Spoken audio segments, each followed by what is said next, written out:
Avoir des locks sera désormais interdit en milieu scolaire. Dès la rentrée 2025, les établissements pourront sanctionner tout élève portant cette coiffure avec exclusion.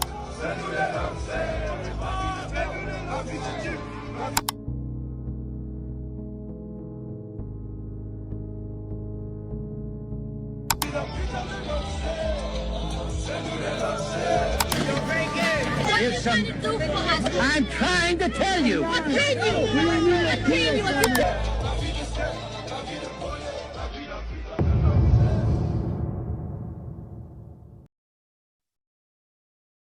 Et si je te disais que derrière les locks, il y a quelque chose qu'on ne t'a jamais vraiment expliqué?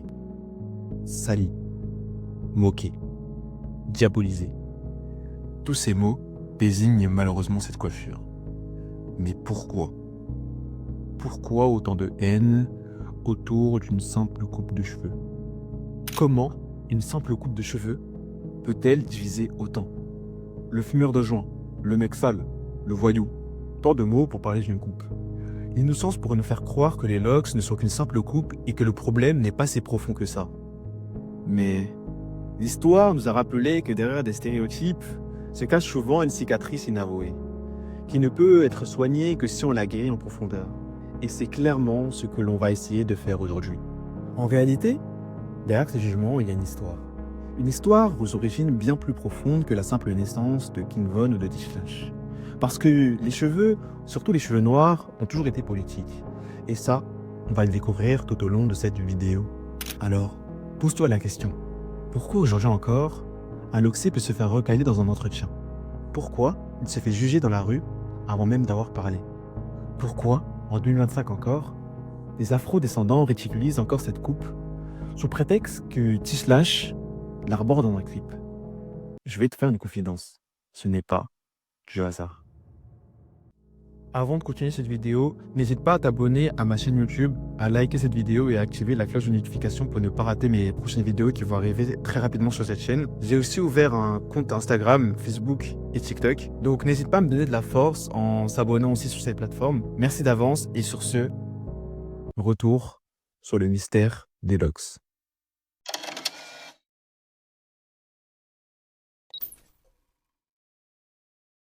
Soit je rentre chez toi changer de coupe, soit je ne viens pas travailler. Cette phrase, je ne l'ai pas inventée. Elle est bien réelle et elle provient d'un directeur d'entreprise à un salarié portant des locks. Elle montre la discrimination que vivent les personnes ayant des locks au quotidien. Et ce n'est pas un cas isolé, loin de là à vrai dire. C'est un problème grave. Combien de fois des candidats se sont fait recaler sans même qu'on leur dise la vraie raison? Combien de fois on a réduit quelqu'un à sa coiffure avant même d'écouter ses compétences? Tant de questions que beaucoup de locksés ont eux-mêmes du mal à y répondre. Mais avant de tenter de répondre à tout cela, répondons déjà à cette question. C'est quoi les locks? Contrairement aux clichés, ce n'est pas simplement laisser pousser ses cheveux sans soin. Les locks, c'est une coiffure choisie. Ça demande du soin, de l'hydratation, du temps. Ça existe depuis des millénaires en Afrique, en Inde et en Amérique. C'est une coiffure qui est spirituelle, identitaire, symbolique. Bref, c'est tout sauf un signe de négligence. Cependant, beaucoup le pensent, y compris des politiques. Et ça, tu vas vite le comprendre. Une barrière invisible existe malheureusement. Une barrière qui rappelle que dans le regard de beaucoup, certains cheveux restent encore au-dessus de la limite posée par la société. Et c'est ça, la violence du racisme quotidien. Transformer ce que tu es en faute, en un désavantage pour la société. Et si tu pensais que c'était que au travail, crois-moi, tu es encore loin de la vérité. Le nouveau règlement d'ordre intérieur d'une école à Charleroi, c'est Poligny puisqu'il a interdit les tresses et les coiffures de type Rasta. Ce qui s'est passé en Belgique, c'est pas juste une simple règle en réalité. C'est un message clair. Tes cheveux, tels qu'ils sont, ne sont pas acceptés ici. Et pour des jeunes, le choc est douloureux et sonne comme un cri. Cri qui dit « Si tu veux t'intégrer, tu dois te renier ». Et ce son résonne aussi dans les fonctions étatiques. Pendant des années, on a interdit aux femmes militaires de porter leurs locks au nom de la discipline et de l'uniformité. Et ce n'est qu'en 2017 que l'armée américaine a levé cette interdiction. Hier encore, tu pouvais risquer ta vie, mais pas avec tes cheveux.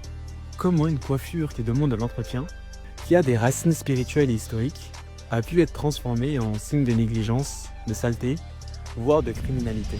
La réponse, elle ne tient pas à une seule cause, mais non, ce n'est pas à cause du rap.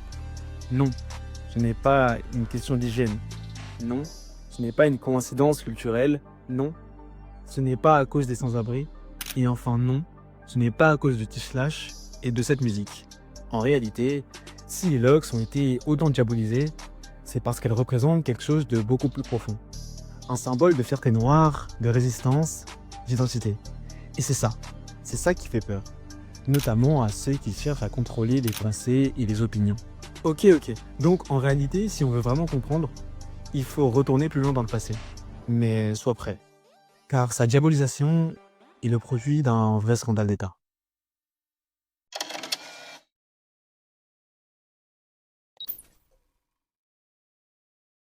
Et si je vous disais que la stigmatisation des Lox n'était pas un accident, mais qu'elle a été pensée, organisée, amplifiée par le système américain lui-même.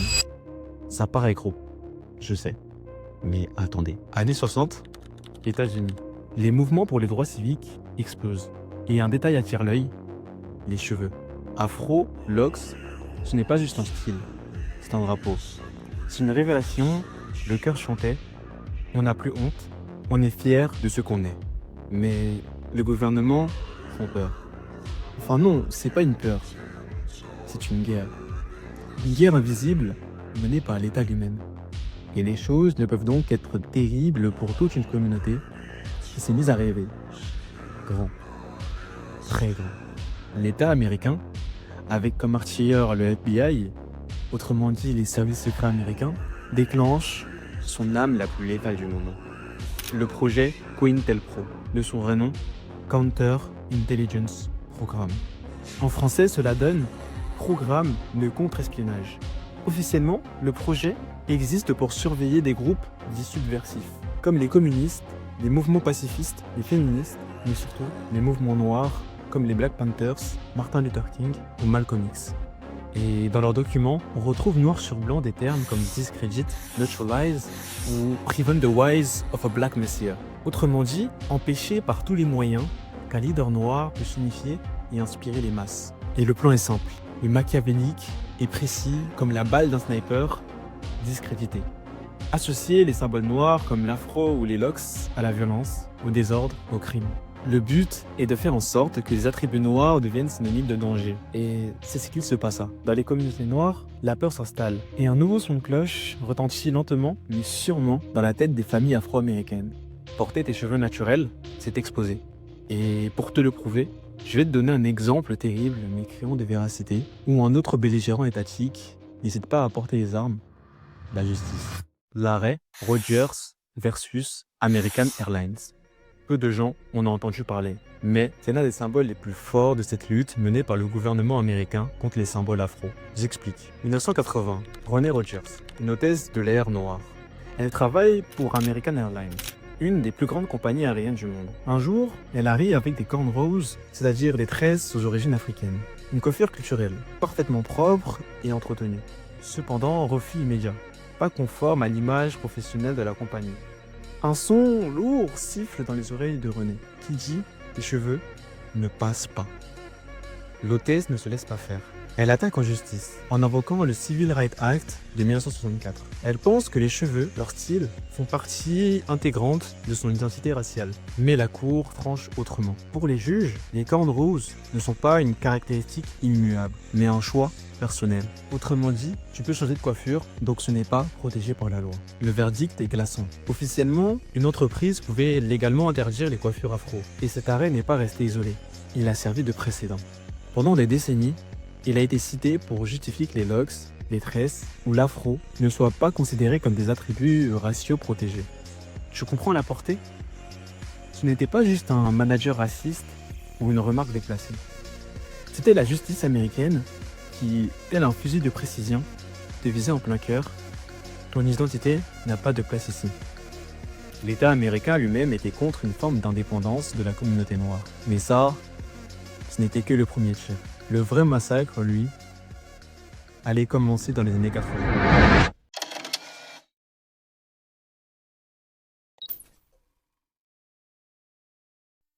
Si vous croyez que ça s'est arrêté là, détrompez-vous. Vous êtes encore loin de la réalité. Le pire est réellement à venir. Années 80, les États-Unis sont en pleine guerre froide avec l'URSS. À l'international, Reagan, président américain de l'époque, joue au shérif du monde libre. Mais à l'intérieur du pays, il déclare une autre guerre, la guerre contre la drogue.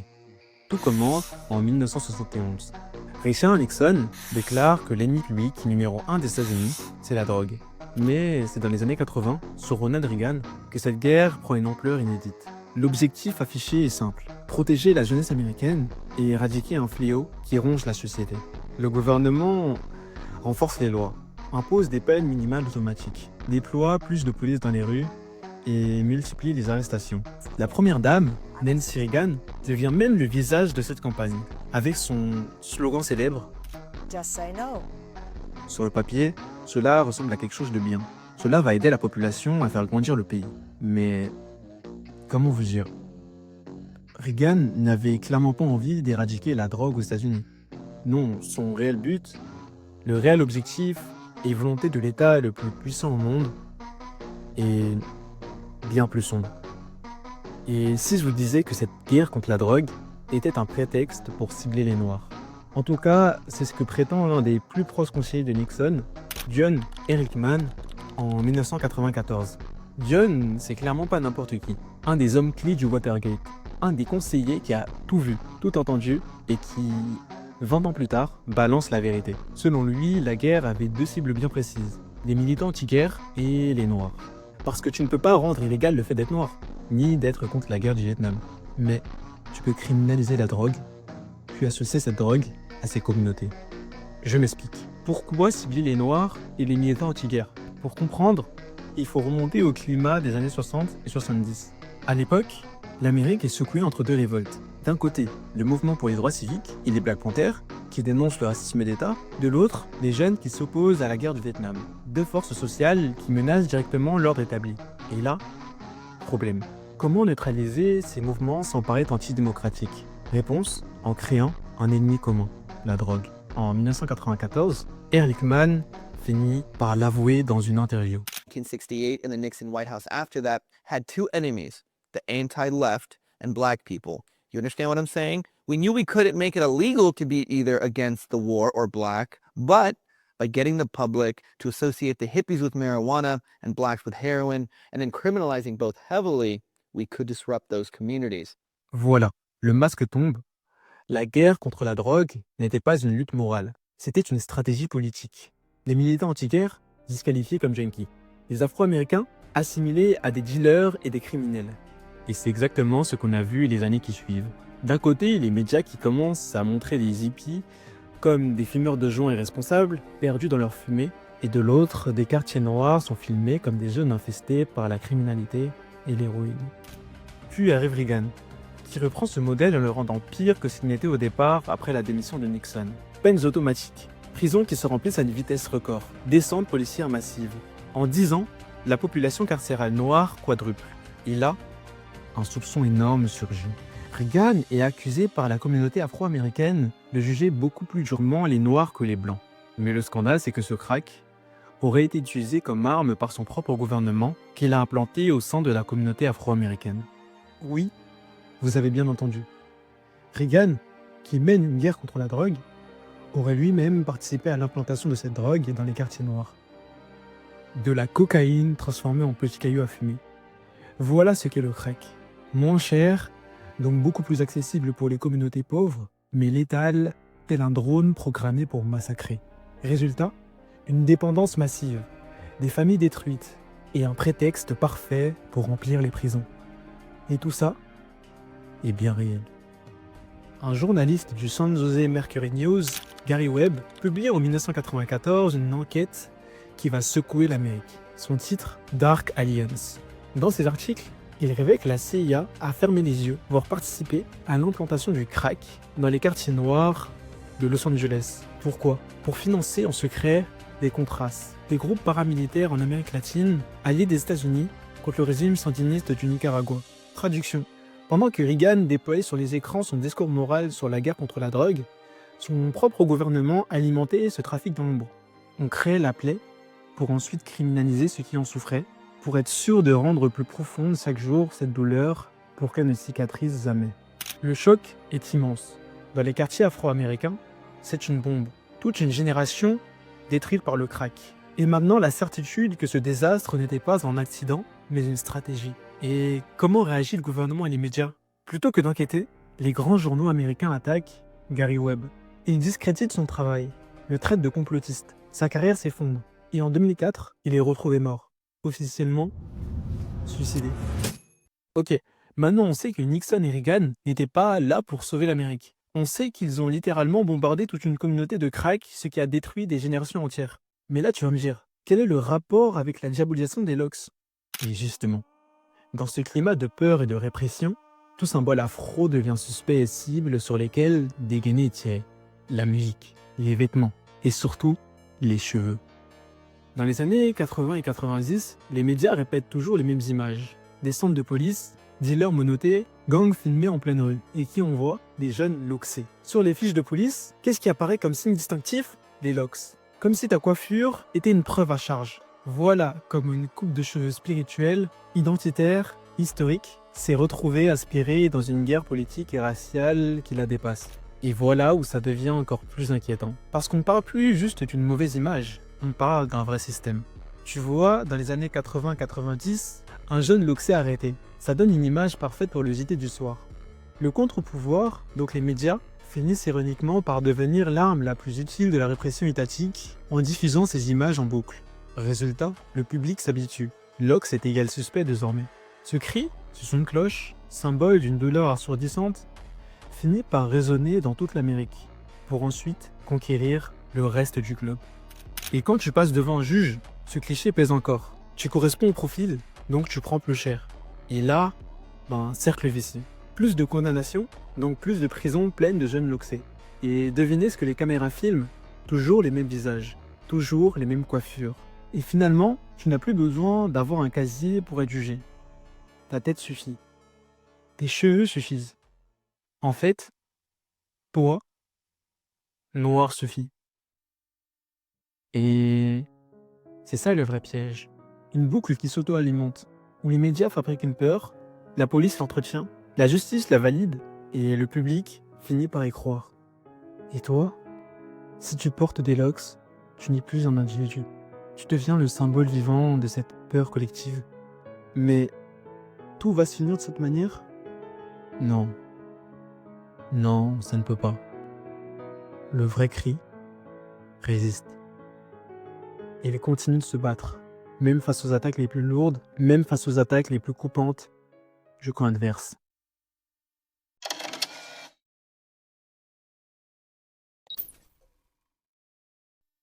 Dans chaque guerre, il y a les balles, mais il y a aussi les résistants.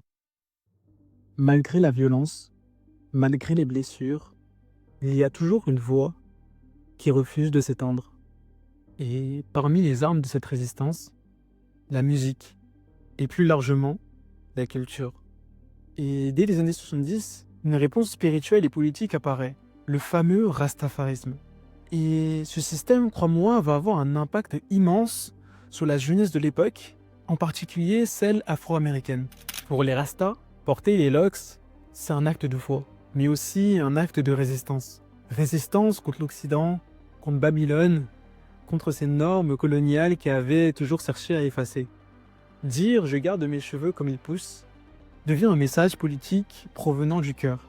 Vous pouvez essayer de nous faire plier, mais nous, on préfère rester debout. Pendant que Nixon et Reagan mettaient tout en place pour associer les locks au crime, un autre récit résistant voyait donc le jour. Et ce message va traverser les frontières grâce à un homme, Bob Marley. Ces locks ne sont pas juste une coiffure, elles deviennent une icône mondiale.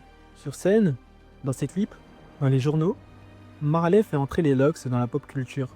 Pour la première fois, des millions de gens dans le monde découvrent cette coupe, non pas comme une marque de criminalité, mais comme un symbole de liberté, de spiritualité, de fierté noire. Mais évidemment, ça ne s'arrête pas là. Parce que si Marley a chanté sa résistance, derrière lui, d'autres vont littéralement la faire résonner. Les rappeurs, les basketteurs, les figures médiatiques, Tous assument leur locks devant les caméras. Les jeunes voient Allen Iverson, Lil Wayne, Lauryn Hill, Lenny Kravitz, des stars mondiales qui ne se cachent pas et portent des locks. Pour toute une génération, c'est un choc. Ce que l'État avait diabolisé, la culture le transforme en un symbole de puissance. Mais voilà, la culture, ça inspire, ça libère. Mais ça ne change pas les institutions. Le fameux racisme structurel. Pendant ce temps-là, dans les tribunaux, les coups continuent de fuser et rappellent à quel point la blessure est encore loin d'être guérie. Mais petit à petit, le rideau tombe, les mentalités changent et réussissent à mettre en avant ce que les anciennes voulaient invisibiliser à jamais. Et là, je comprends. La bataille se joue aussi sur un autre terrain, celle du droit. Pendant des décennies, la communauté perd procès sur procès. Mais en 2019, quelque chose d'incroyable se produit. En Californie, une loi tombe. Le Crown Act. Pour la première fois, la discrimination capillaire devient illégale. Tu ne peux plus être calé à l'école ou au boulot parce que tu as des locks, un afro, des tresses. Depuis, une vingtaine d'États l'ont adopté. Mais bon, la guerre fait rage. Au niveau fédéral, ça ne passe toujours pas. En 2025, tu peux encore perdre un job aux États-Unis juste à cause de tes cheveux. Cependant, ce combat juridique finit par dépasser l'Amérique.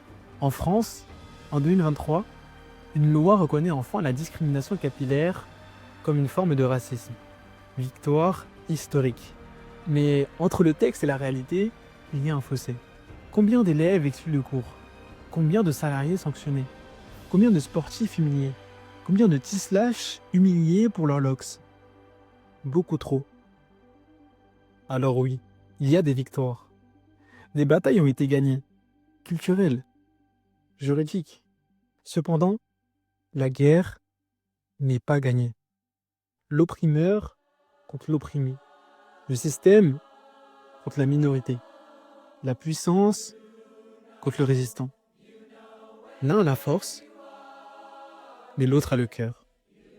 Et à chaque fois qu'un pas est fait, le cœur brille de plus en plus et crie « Nous sommes éternels ».